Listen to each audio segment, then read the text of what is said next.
si Kalinda. Matanda na.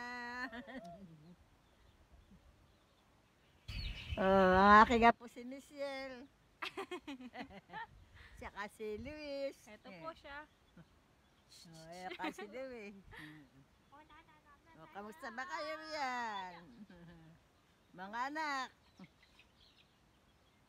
Mga anak, yung mga pangalan ng mga anak mo. Para malaman nila. Si Imelda.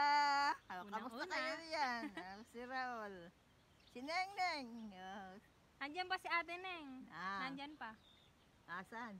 Sa Caloocan. Hindi pa ka naaalis. Oo. At least, diba, nakakasama niya yung mga anak niya ngayon.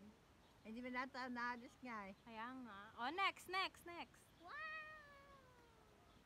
Ano pa ba? Sino pa yung anak mo? Si Imelda lang ba? Si Kenneth. Ay, Kenneth. Si Larry. Teddy. Si Wilma. Kamusta ka riyan? Kamusta ka riyan, Ani? Ano bang buhay-buhay dyan? Nandiyan ba si Kimberly? Wala. Di ba kausap mo na nakaraan si Barlay? Kasawa na. Sino pa? Si May.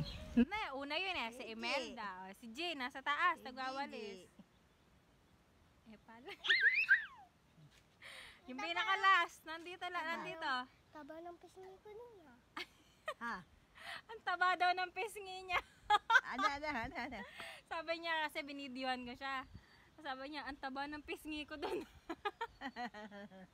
Mataba talaga yung pisngi mo. Dapat tapis yun eh. Yung pinaka-last mong apo. Ay, anak. Si Dobby. Si Dobby. Nasa loob. Ano masasabi mo sa pinaka-last mong anak?